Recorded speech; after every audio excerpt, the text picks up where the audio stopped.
Our oldest son and his spouse are now the new owners of this residence. Visitors should depart right away, my husband said in an arrogant way. Even though I paid the mortgage, I was taken aback by my in-laws and husband's nasty remarks. They had been exploiting me from the beginning with the intention of having me pay off the mortgage. My initial reaction upon realizing this fact was not thankfulness, but rather rage. I smiled defiantly in response to their insulting remarks. Well then, I'll be moving out. I swore they would repent ever having crossed me. I went straight to a source for assistance and started planning my retaliation against them. I'm Elizabeth Wright. I'm 48 years old, a lawyer in a law company, and I now take care of my husband's parents and myself. It all started when I handed my in-laws a house. At 30, I tied the knot with Owen. Not long after, my father-in-law had an injury that prevented him from walking and forced him to use a wheelchair. Since my mother-in-law was already elderly and in need of care, I gave them a house that was easily accessible. We thought about public housing at first, but I proposed that we relocate them midway between my husband's employment and mine, so that we would be close by in case of emergency. "Oh, Elizabeth, we're so grateful for you to let us live in this house," my mother-in-law exclaimed in awe. I wanted to return the Wright family for their goodwill, since they had greatly assisted my family. My father died before I was married, leaving behind a significant debt that left our family in a difficult financial situation. We battled and took on additional debt in an effort to make ends meet. My father's debts were settled by Owen and his parents. Owen echoed his parents' words, saying, "If you're worried about the debt affecting our marriage, we can take care of it. This debt stems from a company failure rather than irresponsible expenditure." "We're delighted to help," my mother-in-law said. "Families ought to help one another during difficult times. That's not a source of shame," said my father-in-law. At that moment, I couldn't describe how lucky I was to have someone like them in my life. They treated me like their own daughter, always asking if I needed their help in anything. My father and I were quite appreciative to them for taking on the majority of the debt in silence. Their encouragement moved me, and I pushed myself into preparing for the bar test. Roughly $50,000 was borrowed in total from my husband's relatives. I was going to pay this loan back as soon as I graduated from law school. I didn't want to have to live with it forever. My ultimate objective was to become a lawyer by passing the bar test. I committed myself to my studies, determined to pay back the money I owed my in-laws. It took me a long time, but I eventually passed the bar exam. My in-laws and father rejoiced at my accomplishment, and I was thrilled to start my legal profession. I was able to get employment at a legal company pretty fast, and the director was quite helpful. I picked up a lot of knowledge from more seasoned senior attorneys, which helped me progressively advance. I eventually acquired exclusive clientele, and I currently occupy a prominent role inside the company. I was able to completely pay back the debt owed to my father and in-laws, since I am a female lawyer making over $100,000 annually. But my father passed away quickly after my mother, leaving me alone. Owen made me an offer at that same moment. "You're a strong lady who can stand by herself, but I want to be the one that encourages you. Please think about getting married to me, since I will always love you," he stated. As a result of his comments, we decided to be married, hoping for a life together. My father-in-law was engaged in a tragic accident around that time. I offered to construct them a new barrier-free house as a thank you for their previous kindness. They were reluctant at first, but I persisted. I can't express how grateful I am in words. I truly added, "Please don't hesitate. I want you all to live comfortably." My in-laws grinned warmly and accepted, moved by my sincerity. But as soon as they said yes, they imposed a requirement. "Elizabeth, would you mind moving in with us as well?" They said, "We heard that you and Owen are searching for a new home." "You're correct. Please allow us to live together. You will eventually own this house." I said, since I didn't want to let them down, even though I hoped that Owen and I would live together in our dream house by the shore. Owen's elder brother, who is 3 years my senior, got married and moved out of the family a few years back to launch his own company. He trusted Owen with everything at home. My mother-in-law clarified that, before their departure, my brother-in-law had arranged informally for Owen to have unrestricted access to their assets in exchange for taking care of their aged parents. My commute would be shorter once we moved into the new home, and Owen and his parents would live with us, which would make it simpler for us to help one another out when we needed it. Even though there didn't seem to be a good reason to decline, I was worried about upsetting my in-laws. Even before we were married, I had occasionally bothered them, and I wasn't sure whether it was a good idea for us to live together. Owen comforted me by putting a kind hand on my shoulder and saying, "Elizabeth, don't worry. I'm available to help you. Together, let's live as a family." Inspired by Owen's remarks, I decided to move in with my in-laws in the hopes of beginning a new chapter in our lives and spending calm days with my foursome. But the life I had pictured was not at all like the reality. "Elizabeth, can you make me coffee?" "Elizabeth, could you please fix the TV remote? It's not working. Please help me sit on the sofa, Elizabeth. We've been in this house for 13 years, and all of the family members continuously rely on me for everything. They want me to take care of everything since they don't want to do it themselves. The crippled father-in-law of mine is quite demanding and won't think twice about touching me improperly. Mother, I've already made you coffee. Let me get it. Papa, that's the remote for the air conditioner on the desk, not the TV remote. If Owen is available, please ask for his assistance. I am unable to give you the necessary physical help." I saw that I was responding to people in this way on a daily basis. I first tried my hardest to satisfy their requests while repressing my displeasure. However, it seemed unimaginable that I would be responsible for all domestic duties in addition to managing the mortgage. It was getting hard for me to continuously work and also help them in getting things done. The repeated manner was making me exhausted and made me realize that my attitude was getting irritated due to lack of rest. Whenever I thought about getting a divorce, Owen would always make things right and my in-laws would always say they were sorry. I was hesitant to proceed with the divorce even after they apologized since I didn't feel harassed or tormented. Their dependency and small irritations were a part of my daily existence, but I was able to put up with it because of my strong familial ties. Even yet, I was always considering getting a divorce. It's unclear if my mother-in-law was simply growing forgetful, or if she had begun to exhibit the symptoms of mild dementia recently. However, her carelessness simply made my problems worse. Owen, who had stated he would assist before marriage, turned out to be wholly untrustworthy in this circumstance. I became adept at handling things without being asked to as I kept becoming used to my surroundings and started speaking up to Owen and the others about what I thought. But I could no longer ignore my father-in-law's improper actions. I expressed my displeasure to my mother-in-law as well as Owen. I can no longer overlook Owen's father's actions. He's been acting like he has dementia lately, simply to be near me. Mom, please take action on this. Dementia had not been identified in my father-in-law. He was evaluated, to be exact, but the diagnosis was ambiguous because his symptoms were modest. It was in the middle ground. It's too early to tell, but it might be dementia, the doctor stated. My mother-in-law would reply, "Don't say that. It's part of the illness. It can't be helped." While it is true that individuals with dementia may exhibit similar behavior, this is often the case when the condition is further advanced. All my father-in-law was doing was using the word dementia as a cover for his improper actions.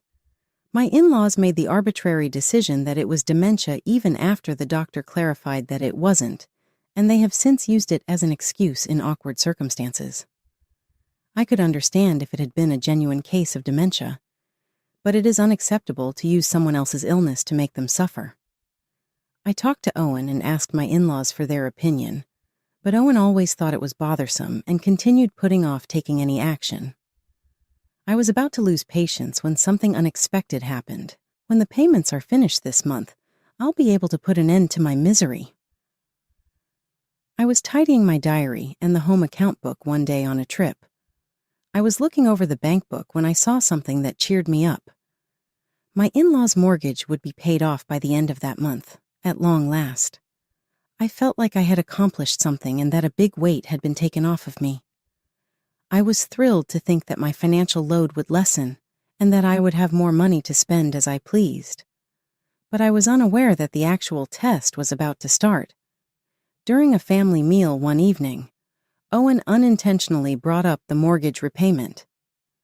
"Elizabeth, this house's mortgage will be paid off in full this month, right?" he inquired. He had never brought up the mortgage before, so I was a little surprised by his abrupt inquiry. But as he poured a drink of beer from a bottle, he grinned heartily. "Indeed, it is accurate. But why are you discussing this at this time?" I answered. "Because really, we ought to celebrate? Elizabeth, you've put in so much effort. To show my gratitude, I would like to organize a lavish celebration," Owen declared. I couldn't contain my shock at his unexpected remarks. Owen's acknowledgement of my efforts and understanding of the weight I had been bearing moved me. I was appreciative that he thought of me, even if I wished he had assisted with the chores a bit more. My frustrations vanished at the sound of his words, and a happy smile sprang on my face. "Owen, I'm really grateful. Am I able to genuinely anticipate the festivities?" I inquired. "Obviously. As a family, we will talk about it and start the planning." "Elizabeth, just wait," Owen answered. His comments gave me relief, and I looked forward to the celebration that was coming up. But this joyous sensation was short-lived, as I soon had to face a harsh reality. I accepted Owen's invitation without question, not realizing that my in-laws were also part of the plans. Owen and my in-laws summoned me in for a discussion a few weeks later. At that point, my work had slowed down, and I was feeling really happy and thought it would be the ideal opportunity for a party. "I apologize for the unexpected call," Owen said. "There's something important we need to discuss." I said, "That's fine," not giving it any thought. "Today, as a family, we have something significant to talk about with you, Elizabeth," Owen said. I was surprised by how serious the tone was. Why were they making it seem so serious when, in my opinion, this gathering was supposed to be a celebration? I made the decision to wish they would simply talk normally. "Actually," Owen said, "now that the mortgage is nearly paid off, we want you to move out." "What?" Startled by the unexpected remark, I blurted out. They desired that I vacate the property as soon as the mortgage was paid off? What did I hear? Was there a miscommunication? I was unable to properly comprehend Owen's comments since they were so unexpected, which rendered me dumbfounded. My in-laws didn't wait for me to comprehend anything after noticing my uncertainty. "We've sold this house to our eldest son and his wife," my father-in-law said. "Huh?" I let out a cry of shock, my head reeling. I was unable to understand what was going on. It was too much to learn that Owen's older brother and his wife had inherited the house and that he had been abruptly advised to leave. For this family, what did all of my efforts mean? Did this signify the end of my role? But I was unable to put up with such an unjust and absurd circumstance. "Your role here is no longer needed now that we have this wonderful house," my mother-in-law went on. "You are no longer needed because we now own the house and have endured you until the mortgage was paid off." I was really appreciative to Owen's family because I had shared this place with them. I had assumed their hospitality was sincere, so I had stayed without complaining. But now I understood that it was all a performance. Their scheme to take advantage of me included even their assistance with my father and myself. I was really disappointed and felt betrayed by this harsh truth. It was heartbreaking to be abruptly rejected by a family I had placed so much confidence in. The trust that I had gradually gained broke down in an instant. My heart was broken because everything I had held dear suddenly looked unreal. They took a chance on me, believing that despite the danger involved, there would be a big return, because they knew I was putting a lot of effort into becoming a lawyer in order to pay off my father's debts. It was a plot to force me into purchasing the home. My mother-in-law said, "We expected a good return if we showed you some kindness. Ever since you and Owen were dating, we thought the investment wouldn't go to waste. When you were happy just because we showed a little care for your father and gave us expensive wine as thanks, we thought you were easy to manipulate," she said. Before my father's company failed, my family was well off back then. Now I realized that Owen had known I wanted to be a lawyer and had been eyeing my family's money since the beginning.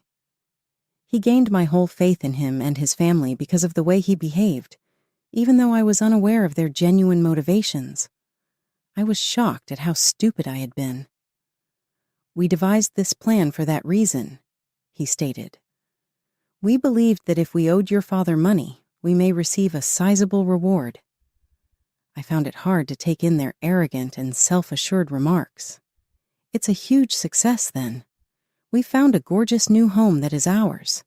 Everything will belong to us when the mortgage is paid off. You shouldn't care about what we do with our land," they said. They spoke with a cold calculation, and I found it hard to believe that any of it was true. It took me a while to completely realize that everything had been carefully thought out beforehand. They had been patiently waiting for this moment for the past 13 years. My father and I were only objects to them, never really loved. They had set up a trap for us and our family, and we had fallen straight into it without even realizing it. When this startling realization hit me, I started to feel black within. My feelings plunged into a chasm as if I were perched on a precipice. Despair is the ideal word to describe how I felt at that very time. I was unable to fully comprehend the scope of their ideas, deeds, and carried-out strategy.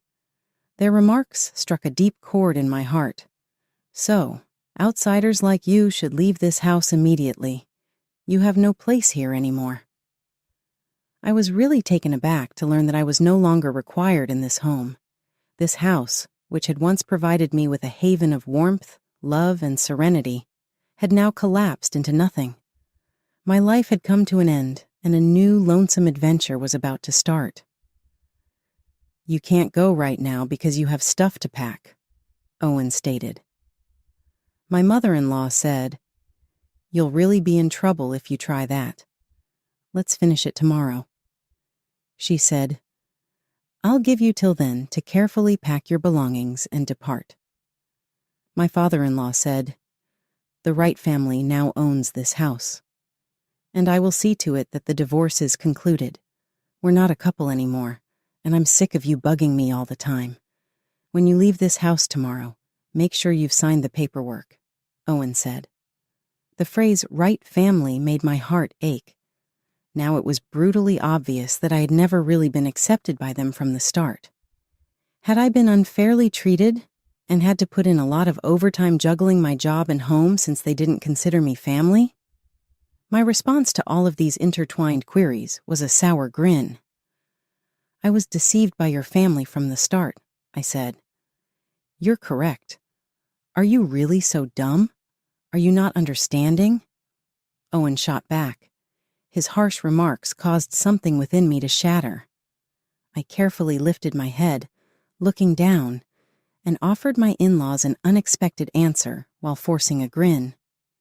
"I will then move out," I stated composedly.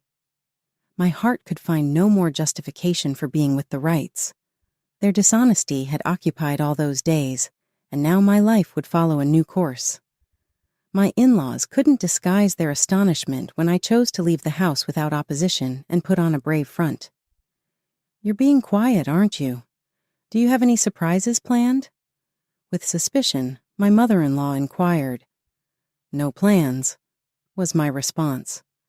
I thought my life had reached its lowest point after hearing such an unbelievable story. My affection for their family completely disappeared at that instant. "I'm going to pick up my stuff and head out. I'll appropriately sign the divorce papers, and my attorney will get in touch with you to discuss the property split later." I said, "Goodbye, and thanks for everything up to this point." I went back to my room without waiting for their response. I fought back tears as I packed my possessions and methodically thought through my next course of action. I just could not let it finish without a reaction after receiving such appalling treatment. Until they went through the same anguish, sorrow, and injustice I had, I would never be at peace. I was packing when I quietly thought of methods to avenge them, carefully plotting out how to cause the most suffering. My mind was racing with ideas as I carefully contemplated what I should do next. I couldn't express how angry and disappointed I was with my in-laws, but I remained composed and looked for the best course of action. They needed to understand the full ramifications of their acts. My retaliation couldn't merely be an emotional tantrum. That was the beginning of my new existence. My phone rang out of nowhere while I was packing. As soon as I saw the caller's name, I started to formulate a plan. I had no doubt that this individual would stand with me. I picked up the phone right away and explained the difficult circumstances I was in. The caller paid close attention, and we swiftly came up with a strategy for the future as a team. After packing, I left the house I had lived in for years in silence, not even saying goodbye to Owen and his family. I resolved as I was leaving to cut all communication with them, removing their contacts from my phone and deciding not to reply to anything they sent me. My choice soon began to pay off. As I was going out, my misery was turning into rage. All the time I've spent in this house started feeling like a penalty, even the good memories. I was desperate to get revenge on them for throwing me out when I shared genuine feelings with them and treated them like my very own family. I got a ton of calls from my in-laws the day after I moved out. We'd been together for a long time, so even though I had erased their numbers, I had strong memories of them, and they were on my mind that morning. They must have discovered that I was gone and comprehended what had happened. I did not intend to answer their calls, though. I grinned slightly and reveled in my decision-making dominance as I took a quick look at my phone.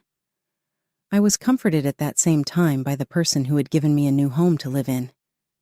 "You don't have to answer the phone at all." With gratitude, I nodded in response to what he said, prepared to start over. A new chapter in my life was about to begin in a new setting. Owen started phoning after my mother-in-law stopped. To me, his calls were just intolerable. I ultimately switched off my phone and terminated the service completely, because I could stand it no longer. This move was an unambiguous declaration that my relationship with Owen had ended. After 3 months, I had moved into a new apartment and was no longer under the strain of living with my in-laws. My everyday life became more fulfilling as I was able to concentrate more on my profession. I had no limitations from the past and was living life to the utmost. People in my immediate vicinity saw a change in me. I was glowing after the divorce. My smiles brightened my face, and I became more upbeat and amiable. There were numerous people who observed this shift, and they complimented me. My relationship with my in-laws used to mentally burden me, so I made the decision to value and forge deep bonds with my coworkers instead. I made the decision to work harder at my work and give priority to talking to my coworkers. My office's receptionist abruptly became visible on the floor as I was making this decision, telling me in a hurry, "Miss Elizabeth, there's a parent and child at the reception looking for you." I hurried to the reception after hearing her report to find out what was going on. Something unexpected was going on, judging by the anxiousness of the generally calm and courteous receptionist. Something important must have been upsetting her. A coworker sensed her nervousness and volunteered to come with me. We made our way to the lobby together, and when I saw who was there, my expression completely altered. "Mom, there's Elizabeth." Owen and my mother-in-law were both raising their voices inside the office when I heard the voice. "How are you able to achieve this, Elizabeth? Breaking off communication is unacceptable. Are you aware of the situation we're in?" Their irrational actions astounded me, and I couldn't help but wonder why. The fact that other people in attendance were obviously offended by their behavior, along with their irritated look and months-long absence, added to the severity of the issue. Upon identifying the irregularity of the circumstance, more reception employees informed higher authorities, and shortly after, the office manager materialized in the lobby. "Miss Elizabeth, the conference room is prepared. Do you want to talk to your in-laws there?" the manager said. I accepted the proposal after having previously told the management everything. I was nervous about traveling by myself, so I took my colleague, the attorney I had retained for the case, along with me. I tried to contain my uncertainty and irritation as I made my way to the conference room once they acknowledged his presence. I was upset and nervous about the unpredictability of the situation, but I was also somewhat soothed by the manager's calm handling and decided to move cautiously forward. Owen and my mother-in-law gave me a very angry look as I walked up to the conference room. They were in a difficult condition, but they looked annoyed with me taking care of my task. Their mannerisms and facial expressions conveyed their emotions. We sat down and gave each other glares. The manager and another guy came into the room. "I apologize for being late. How come you're here?" I inquired. My brother-in-law, who is Owen's brother, was the person the manager brought. He just stood there, clearly angry as he glared at the two. "There is nothing to talk about. You truly did something ludicrous." Former gang leader turned construction firm owner, my brother-in-law was well known for his uncompromising opposition to dishonesty. He had taken care of me for several weeks in a women's dormitory after finding out about my circumstances. He offered his help right away, knowing about the housing predicament with my in-laws. Why wasn't he informed of this when my in-laws instructed me to depart? They stated that their oldest son and his spouse had purchased the house from them. Nora told me the truth, which I verified. "Did you really believe you could treat Elizabeth in such a horrible way and get away with it?" Owen and his mother seemed shocked as soon as Nora's name was spoken. Nora, the spouse of Owen's brother, was the one who orchestrated this whole thing. She had always had a vendetta against me, for reasons I couldn't quite figure out, being the wife of the oldest son. She had become a housewife by choice, even if it had been my brother-in-law's dream. Because her parents had followed these conventions, Nora had grown up believing that women should be the caretakers of the house. Those women who did not share her ideals, it appeared, were not real women. It's possible that my over 40 years of active job engagement were too remarkable for her. Furthermore, I found out from Owen that Nora had trouble cooking and that my father-in-law and brother-in-law had both begged my mother-in-law to help her. However, I did a good job of juggling domestic duties with my work, which may have added to Nora's jealousy. Nora used to tease me about not doing the housekeeping or leaving it to my husband every time she saw me. Nora may have been even more dissatisfied because my brother-in-law consistently stepped in, despite her scathing remarks throughout the years. He affirmed Nora's choice to work and assist with household chores, stressing that her passivity was her own decision and not something she ought to place on other people. Nora turned her aim toward me when my brother-in-law forewarned her. Nora said that she had planned the whole plot to seize the house and compel me to purchase it. She had conned my in-laws into carrying out this scheme because she thought that when they moved into their own home, they could carry on acting if nothing was wrong, and that I wouldn't object. They were all implicated. Nora had devised methods to keep my brother-in-law in the dark, and Owen had taken a payoff for his part in the plot. My brother-in-law was the only one in the dark. If he had known, he would not have allowed these stupid acts to continue. He must have felt sorrow over this scenario, which probably explained why everyone was always so quiet when he was around. During his trips, my in-laws did nothing. I guess they were afraid of what would happen if he found out. The manager and his present colleagues observed the scene with shocked looks. How do we deal with this? I firmly declare that I will not forgive even a small portion of the insults I have received, Owen retorted. But it was Nora's suggestion, right? Her clever language led us astray. It wasn't deliberate. Not intentional, you say? My tolerance broke at Owen's comments. With a red face, I got up and yelled at Owen and my mother-in-law. After doing something like this, how can you pretend you had no bad intentions? How much suffering have I gone through in the past 13 years? Do you have any idea? I started crying with rage and fury as my repressed feelings came to the surface. Despite all the challenges I had endured, neither Owen nor my mother-in-law had ever seen me weep before. I never showed my tears, even when my father-in-law acted freely and was wrongly believed to be unwell. I was always a powerful, unceasingly happy lady to them. It must have shocked them to see me cry and raise my voice like that. Are you aware of my gratitude toward you? How much did I want to give you back? I will never be able to forgive you for believing that my concern for my father was driven by such awful intentions. My brother-in-law came into the conference room with a companion as I was speaking. A man in a black suit sat down across from us and stared at my in-laws. You will have to take responsibility for this, he said. What? What is happening? My mother-in-law let out a startled exclamation. This man represents me. My brother-in-law hired him. He is a well-respected lawyer who serves as my mentor. We plan to pursue damages for the unjust treatment I've received. I said coldly. What are you trying to say? There's no use in digging up the past right now, my mother-in-law said.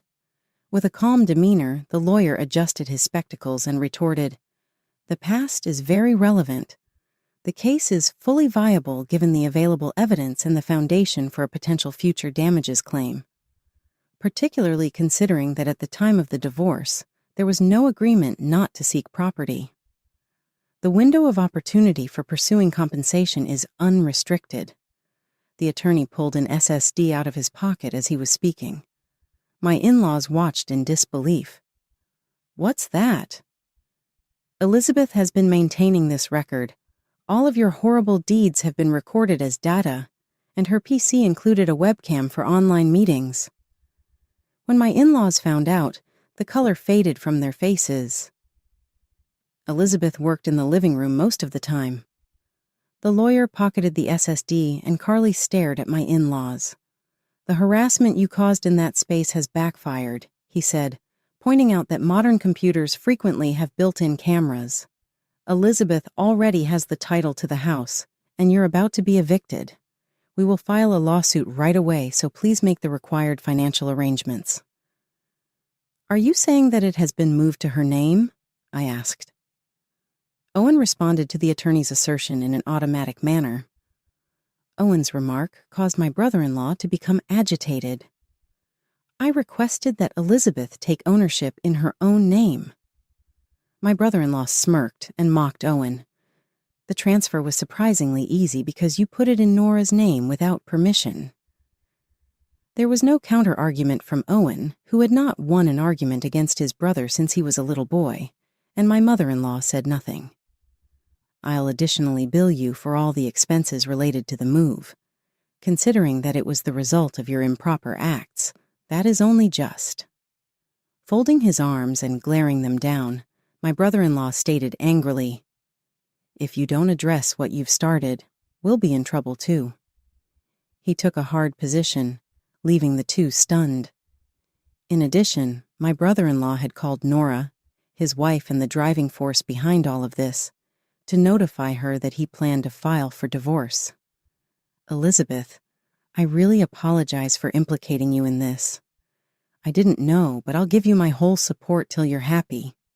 Please inform me of any demands you may have. I have a duty because my family is the ones that carried out this action.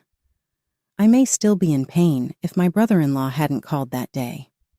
His assistance was invaluable, and I now recognize how critical it is to have a companion.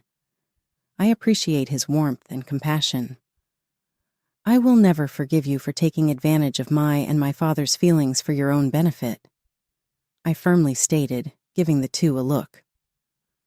Whatever compensation you pay won't make a difference. I'll contact the cops if you ever again come close to my workplace. All correspondence will now be handled by my representative. Don't come before me ever again. My in-laws left the workplace after the manager and my co-workers saw the entire interaction and made sure they couldn't hide the truth. Owen and his family left the house shortly after, and my brother-in-law was able to secure a $70,000 compensation settlement. I had hoped for more, considering the expense of the house, the reasons for the marriage, and the mental and physical pain I went through. But after talking with the attorney, we decided that this was a reasonable settlement. I appreciate my brother-in-law's apology, which I accepted. This was a big result for me because the average settlement for moral harassment is about $30,000. I was only filled with thankfulness. Thankfully, the house was given back to me a few days later. My brother-in-law made sure that everything was properly retrieved by supervising the moving of the appliances and furnishings. These days, the house is rented out. It's too big for me, and not using it felt wasteful given its great location and accessible characteristics. I took my brother-in-law's advice and rented it out. As per my brother-in-law's decision, Nora is presently putting in a lot of overtime to pay off the loan. She works from dawn to night, and Owen and my mother-in-law also have similar schedules. Because of his infirmity, my father-in-law uses part of his pension to pay back the loan. Their lives are obviously difficult. The fact that my brother-in-law turned out to be a reliable individual relieves me. Years have gone by, and I'm still practicing law. The monthly payments are going well because of my brother-in-law, and they should be finished by the end of the year. Even though I thought about suicide a lot when things were bad, I clung to the hope that my efforts would finally pay off. That idea has come to pass, and I now greet every day